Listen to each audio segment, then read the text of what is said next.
you currently give lessons?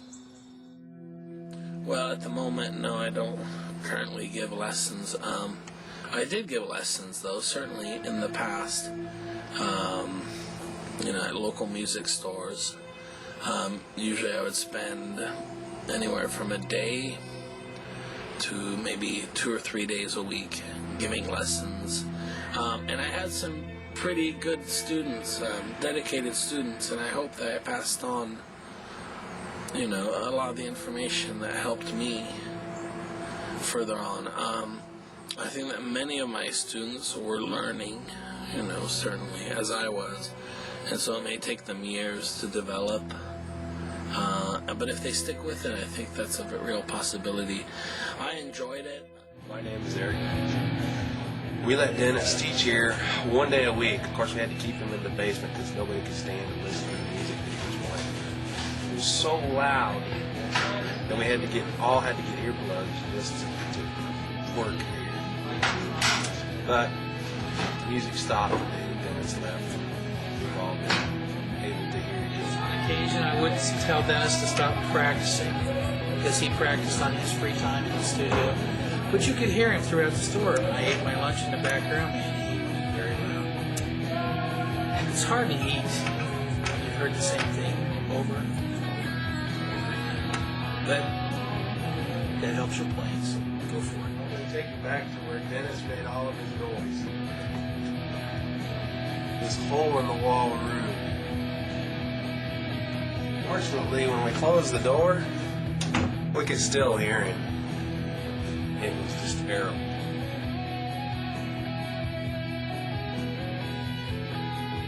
But it was only once a week. Denis decorated it himself too. Helped by all the drab colors.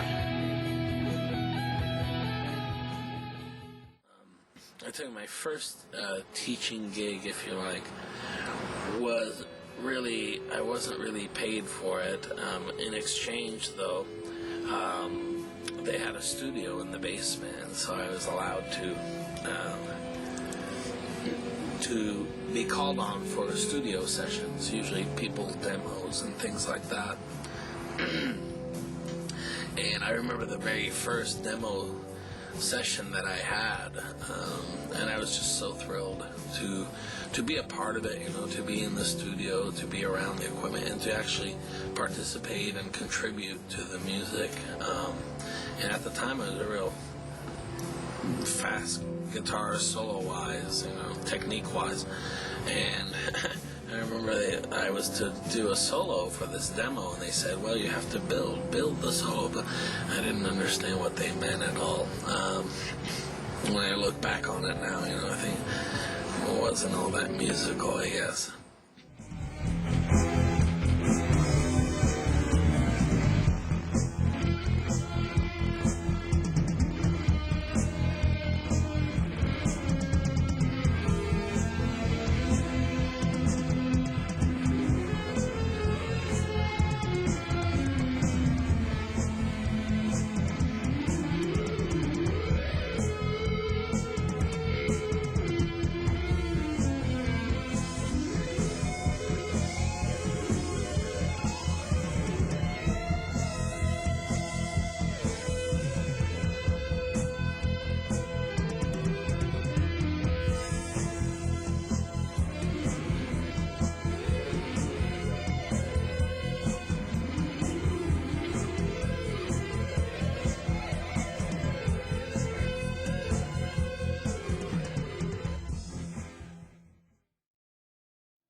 But it certainly got me very much into recording.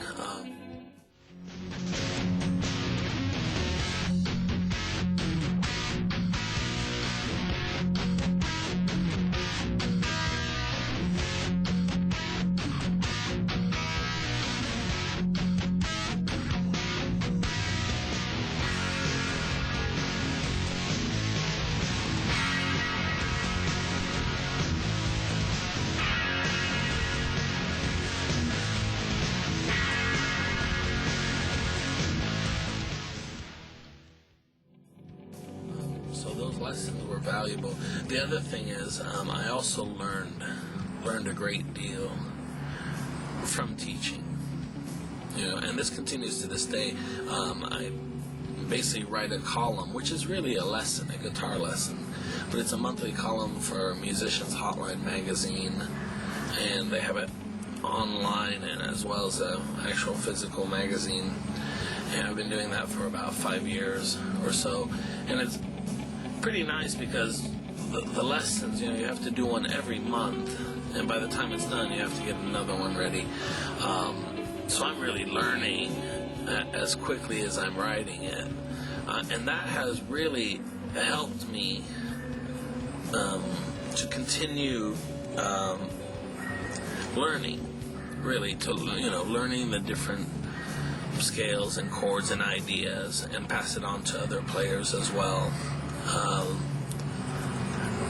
And I do think that it's certainly helped my playing. It is very much teaching, certainly others, but also yourself.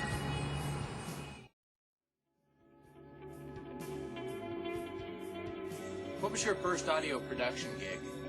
Killer Dudes. The Killer Dudes, exactly. My very first audio production gig. This brings back memories, certainly. It was with my teacher, Chris Hadding.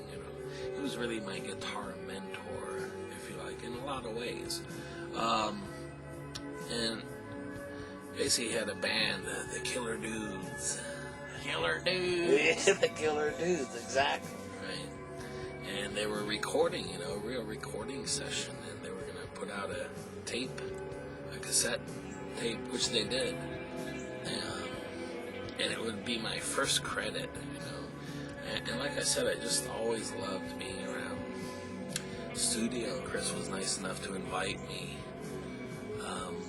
to help out, basically, if I could.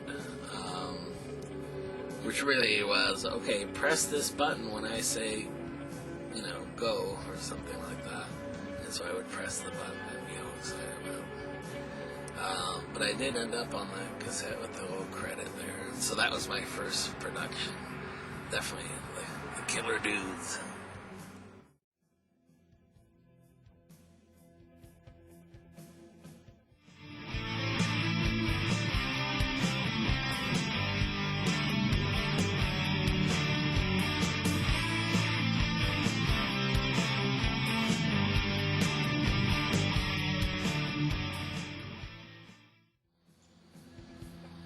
Did you record everything on the CD yourself? Well, yes, for my first album, I did record everything myself. I programmed the drums.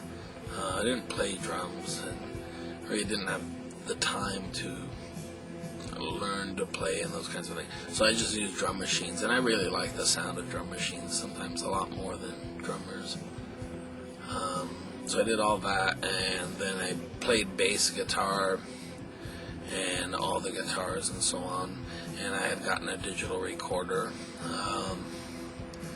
And my first album was very different than all of my other albums, because after my first album, I didn't record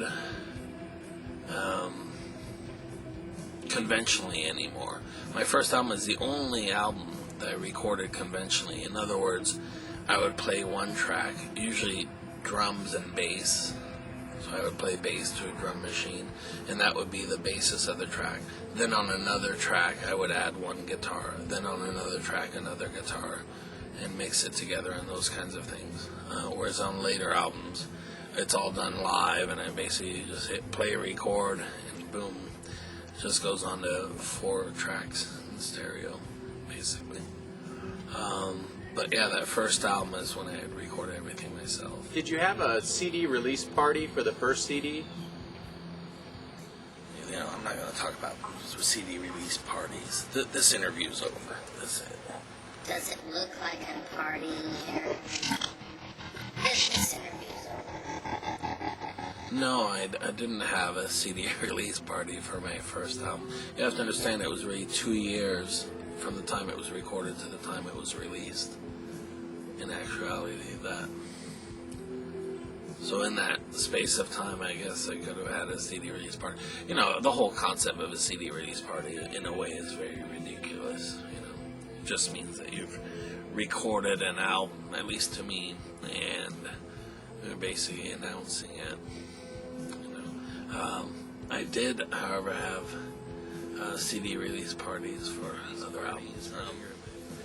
First album I didn't have any, but my second one, I did have a sort of CD release party. The truth is, around the time that my albums came out, I usually had a live show, and that would be the CD release party. And for my second album, that was certainly the case. I had a CD release party for it, and it was, I think, at Borders, in fact. Let's see, I also just kind of CD release party, kind of, a little bit. I guess they made me a nice thing here. But this is my new CD. Here it is. Very nice. There's a pretty interesting story to this one. It's made in Canada. That's the first thing. And I have no idea how much trouble that was. Just getting it there and things like that. Well, they tried to rush these, basically. And they did a nice job. I mean, they're here, right? Great. It was pretty funny on the inside, There's like where they were supposed to put a photo, instead of the photo, it says, face photo at bottom of page. Well, that's okay. So anyway, they tried. And for my third CD, there was also a CD release party, and it was a live show at Vertigo. And what I recall about that one is that an FM station, I think it was 97 WB, actually ran advertisements for the show and the release of the CD as well, and I think they did call it a CD release party. And not only that, I think they were the only station that was willing to sponsor the show. I was trying to get them to sponsor the show and maybe have a live broadcast.